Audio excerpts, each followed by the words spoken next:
vyše 2 rokmi som stál presne na tomto mieste a požehnával som základný kameň tohto objektu vo Vysokej nad Uhom vedľa nášho dobre známeho domčeka. Teraz som sa tu znova vrátil a s veľkou radosťou a prekvapením vidím, ako všetky práce pokročili a ako sa tento projekt pomaly finalizuje.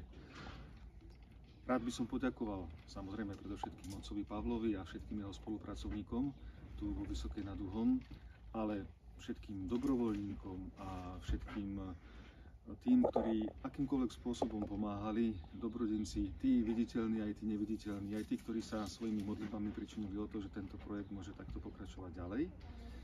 Zároveň by som veľmi rád poprosil všetkých, ktorí by akýmkoľvek spôsobom chceli pomôcť, aby sa toto krásne dielo čím skôr dokončilo a aby mohlo prinášať duchovné ovocie.